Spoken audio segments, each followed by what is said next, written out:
students, in previous video I have taught you about water cycle. Today I will teach you about fresh water and water resources. Now firstly we will study about fresh water. Water that contains very little dissolved salts is called fresh water. ऐसा water जिसमें जो salt होता है, नमक होता है, बहुत कम होता है, उसे हम बोलते हैं fresh water. Although about 3/4 of Earth's surface is covered by water, very little of it is fresh. हमारी अर्थ पर जितना भी वाटर सरफेस है उसका बहुत कम पार्ट फ्रेश वाटर के लायक होता है. About 97% of Earth's water is in oceans and seas. As we know, 97% water is in ocean and seas. समुद्र में होता है. This is saline water. जितना भी वाटर समुद्र में होता है वो सेलाइन होता है and is not suitable for human consumption, और ये ह्यूमन यूज़ के लायक नहीं होता है.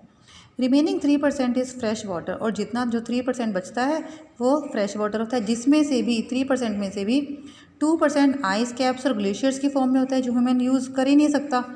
Only 1% of earth water is easily available and fit for human use. आप इमेजिन कर सकते हैं कि जो 1% वाटर है अर्थ का वही केवल हम लोग यूज़ करते हैं और हम इसे वेस्ट करते जा रहे हैं, और फिर एक दिन ऐसा आएगा जो ये हमारे लिए, हमारी फ्यूचर जनरेशन के लिए बचेगा ही नहीं. इसीलिए हमें वाटर का जो कंजप्शन है वो वाइजली करना चाहिए. Now saline water. What is saline water? Water containing a large amount of dissolved salts is called saline water.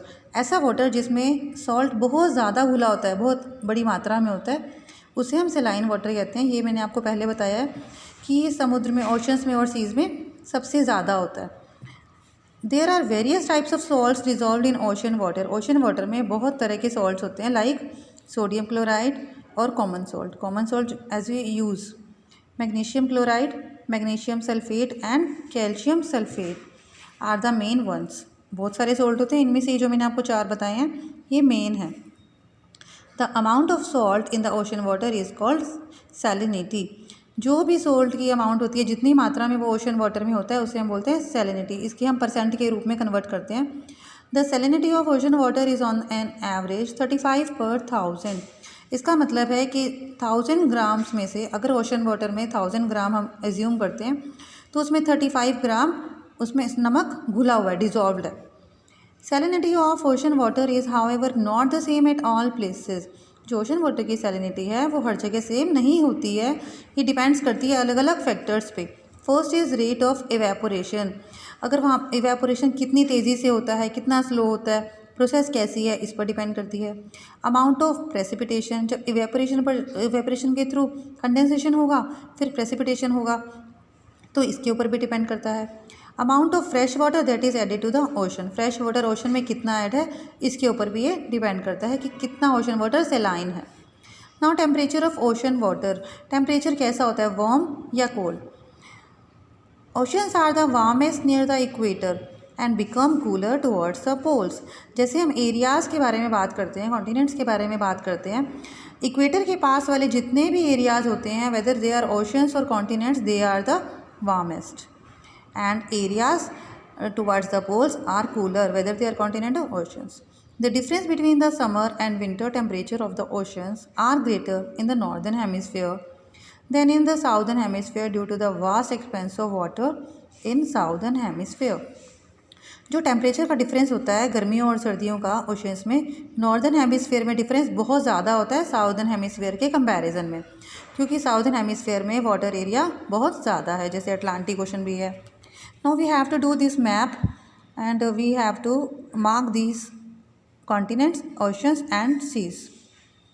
North America, South America, Africa, Europe, Asia, Australia, and all the oceans and all the seas mentioned in this map you have to do in word political map and paste in geography notebook.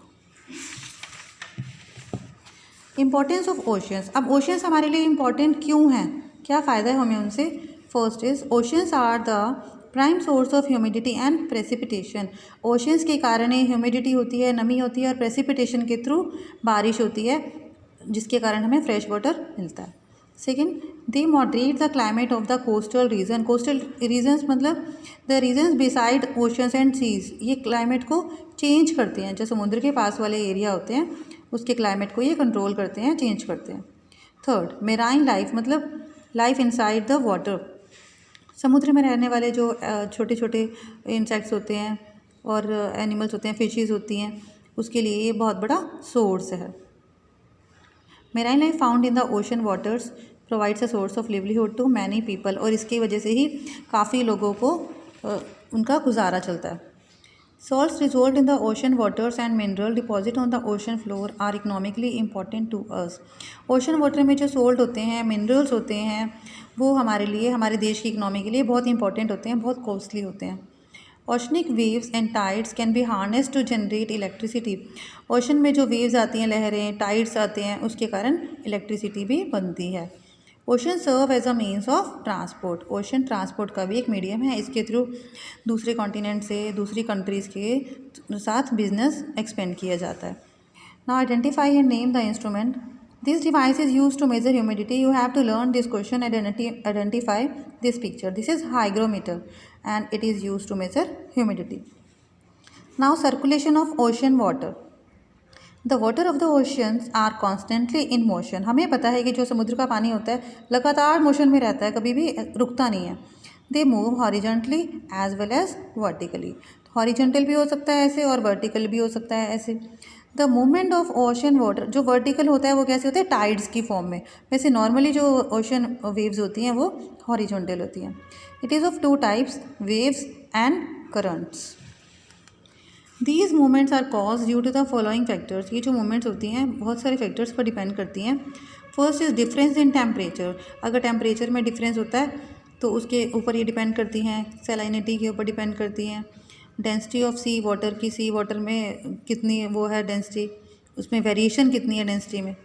Prevailing winds, हवा किस तरह से चल रही है, किस side की चल रही है, लैंड ब्रीज है ये सी ब्रीज है, इसके ऊपर भी ये सब डिपेंड करता है। Thank you.